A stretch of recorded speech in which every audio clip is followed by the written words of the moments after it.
back to the news at 10. Now, primaries may have been conducted and concluded, but the controversy surrounding the exercise still rages. In this report, our correspondent Oluwa Shonibare looks at the conduct of the primaries of the All Progressives Congress, the United Progressives Party, All Progressives Grand Alliance, and the African Development Party in Kwara, Imo, and Ogun states. The thin line between victory and defeat is in the acceptance or rejection of the results. And this is common whenever the political season comes along. And the just concluded primaries shows how charged the exercise can be. Where there are those who celebrate their candidate's success, be sure that their greed will emerge with reasons why the process is, in their view, flawed. An example of this can be seen in Kwara State, where Abdulrahman Abdulrazak has been declared winner of the Kwara State governorship primaries under the platform of the All Progressives Congress. However, before the announcement, representatives of other candidates expressed dissatisfaction over the manner the Electoral Committee was handling the exercise. After the election outside, they have to collate it. We are here since yesterday. Nobody allowed us to have access to people that collated the result and wanted to announce. It can't be possible, sir. But in his response to the complaints, the head of the committee appears to have his mind made up on what he wants to do, which was met with resistance. Without wasting much time, I would like to start to announce the results of the elections conducted on Friday and Saturday by the grace of God. It's not possible. It's not possible, sir. You cannot do that, Chairman. Chairman, sir. All due respect. With due respect.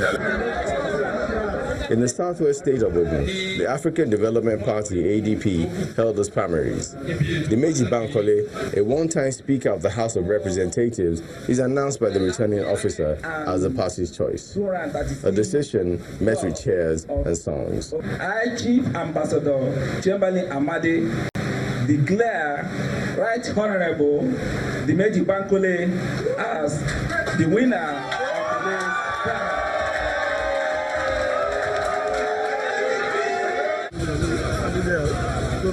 In Imo State, the All Progressives Grand Alliance, ABGA, organized its governorship primaries. This went on late into the night. And after the exercise, a former senator, Ifeanyi Ararume, emerged the party's candidate. This, too, was met with some opposition.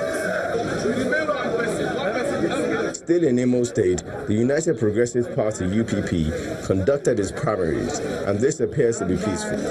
The process ended with a member of the House of Representatives, Tony Nwulu, having the upper hand over the other contestants. Electoral processes may never have everyone seen eye to eye, but looking at the bigger picture, what the nation needs is continuity in the exercise, which, if carried out without disruption, should yield the desired dividends of democracy for the people. Oluwa Shonibare, Channels Television News. Staying with politics, the Ogun State Governor Ibikule Amosun has been declared winner of the Ogun Central Senatorial District ticket of the All Progressives Congress. The governor polled the highest number of votes to clinch the party's ticket at the primary conducted on Sunday. Apart from Governor Amosun, Mr. Lekon Mustafa won the senatorial ticket for Ogun East, while the Chief of Staff to the Governor, Mr. Tolulokpe Odebi, emerged winner of the Ogun West Senatorial District. The party also elected its flag bearer for the Federal House of Assembly and State House of Assembly seats, with the State Commissioner for Information, Mr. Dayo Adene, also securing a ticket for the Udubulu State constituency in the House of Assembly. The result of the keenly contested primary was announced by the chairman of the Monitoring Committee, Retired Colonel Abubakar Chiroma. Let's cross over to Abuja now, and here's Ibrahim Adra. Ibrahim?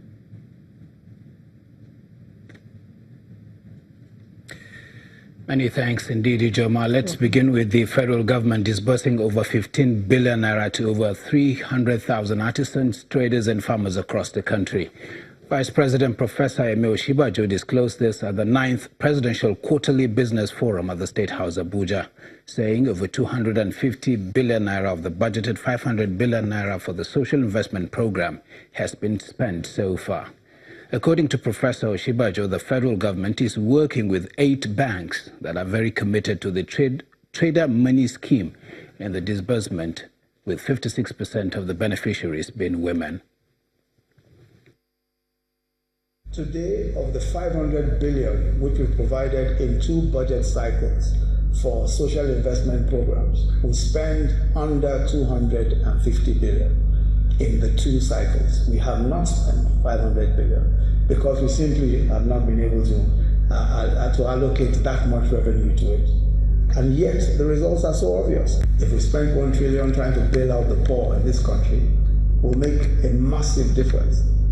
For the small businesses also, we expanded the microcredit scheme to small businesses under what we call the Government Empowerment and Enterprises Program, GEP. So far, we spent 15 billion in interest-free loans ranging from 50,000 to 350,000. And this has been disbursed to over 300,000 market women, traders, artisans, farmers across all the states of the country and the FCT.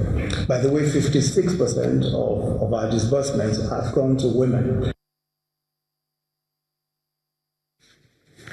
Still in the nation's capital, a federal high court has dismissed a suit filed by the Benue State government challenging the powers of the Economic and Financial Crimes Commission, EFCC, to investigate its accounts.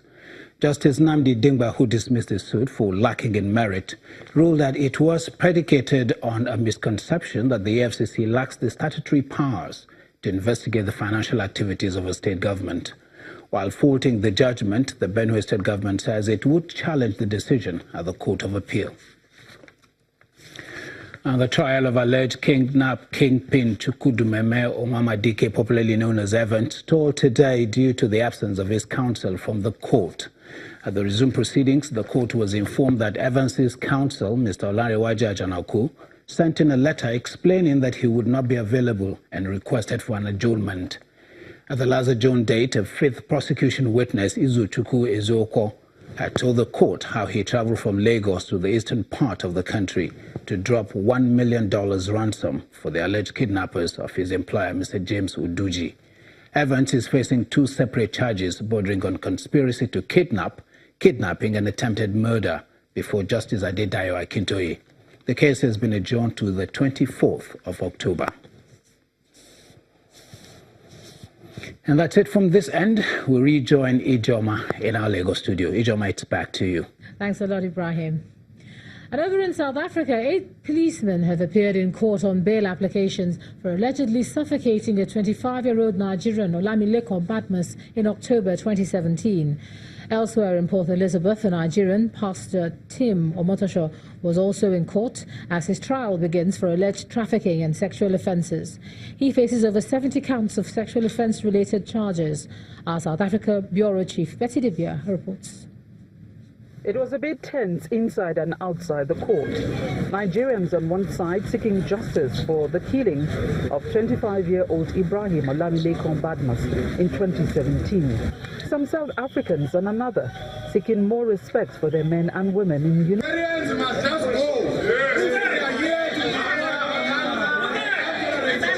We're here to show solidarity because those men and women in blue, they are working diligently in pushing back the frontiers of crime. But now, unfortunately, when you work, some things like this might happen. The 8 accused persons arrived into an overcrowded court filled with their family members, colleagues, as well as political and labor organizations. Cameras were not allowed. Has been on Nigeria's Consul General Godwin Adama was also in court. I'm very confident that at least justice will be served. The 8 accused police officers have been granted bail to the tune of 3,000 rand each, and the case has been adjourned to the 13th of November 2018. All 8 accused applied for bail today, and as a state we did not oppose bail, hence they were then released. Meanwhile, in faraway Eastern Cape, the trial of Nigerian pastor Tim Omotosho began at the Port Elizabeth High Court. While the state wanted his trial to go on, defense wanted the charges thrown out. Judge Mandela Makaula adjourned the case for the state to respond to issues raised by the defense. Issues which include the presentation of exact date, places and times of the allegations leveled against the accused. He also dismissed the application to have the case thrown out without reason. Pastor Timo Motosho remains in custody while his two co-accused are still on bail. He is accused of trafficking in persons and allegedly sexually violating a number of his church followers. Pastor Motosho's case has been adjourned to Tuesday at 10 o'clock local time. From Vanderbilt Park near Johannesburg, Betty Dibia, Channels Television News. Well, let's cross over and take a look at some business news. Here's Anne Wilder.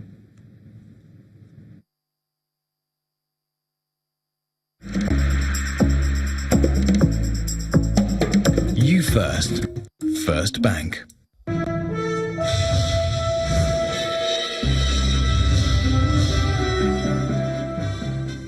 Thanks a lot, Ijoma. We begin with economic experts in Bali, Indonesia's capital, a gathering for the 2018 annual meeting of the World Bank and the International Monetary Fund. The annual gathering brings together ministers of finance, central bank governors, parliamentarians, private sector executives around the world, including Nigeria's Minister of Finance, Mrs. Zainab Ahmed, and the Governor of the Central Bank, Mr. Godwin Emefiele. The week-long meeting, which ends on October the 14th, will have experts discuss issues of global concern, including the world's economic outlook, poverty eradication, and aid effectiveness, and also feature regional briefings.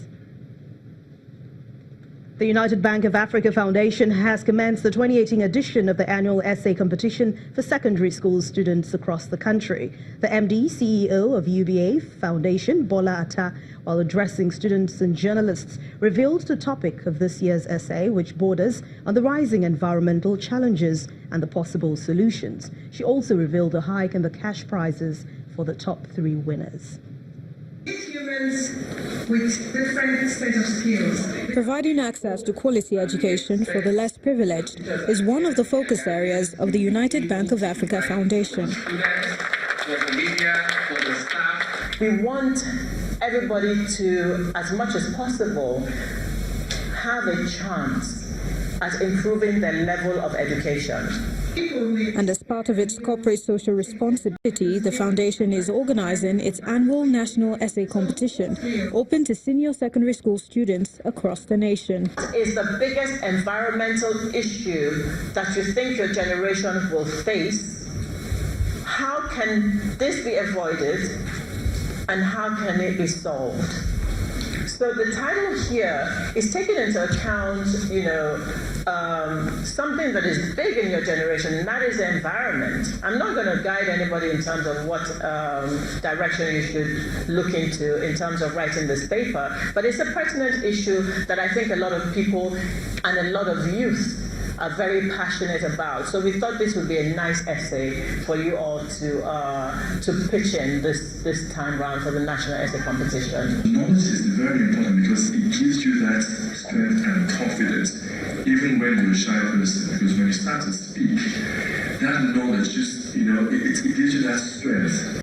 The top 3 finalists will receive scholarships for their tertiary education and cash prizes of 2 million naira, 1.5 million naira, and 1 million naira respectively to study in any African university of their choice. The call to entry starts today. People can start sending in their essays today. This will close on the 2nd of November, so the final essays must be received by the 2nd of November this year. On the 25th of November, we will announce the winners. The importance of reading and writing is not lost on these young ones. A solid education remains a platform to propel them into a brighter future. Let's check out the local equities market. It has kicked off the new trading week in the month on a bright note, following renewed demand for some high-valued stocks by short-term investors. Tosin Adeshina has the details.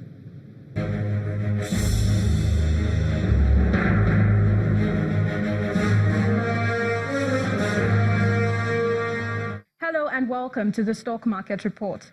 The second trading week of October at the Nigerian Stock Exchange commences with a 17 basis points rise today, marking its first positive performance in the new month. The market's marginal recovery is attributed to price recovery of some of the listed bellwether companies across 4 major sectors of the NSE, particularly the industrial goods component. Small cap lender Unity Bank tops a list of 16 gainers on the price chart, which contributed to 22 billion naira added to the equities capitalization, while profit-taking hit 11 equities led by John Holt. Total volume of shares traded for Monday stands at 120.82 million units in over 2,600 transactions, with GT Bank, FCMB and NEM Insurance as the 3 main volume drivers for the day. That's the stock market report. I'm Tosi Additional.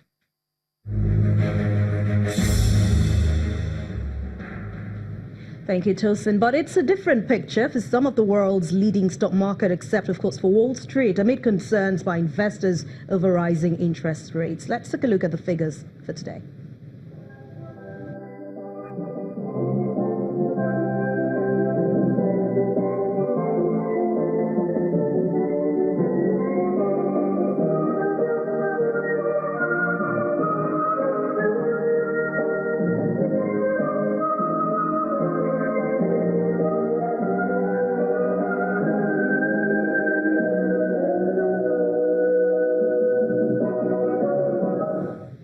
With those numbers, we end Business News for tonight. Thank you so much for watching. I'm Anne Nwaodo. It's back to you, Joma.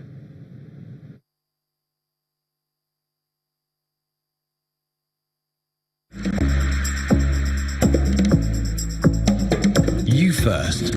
First Bank.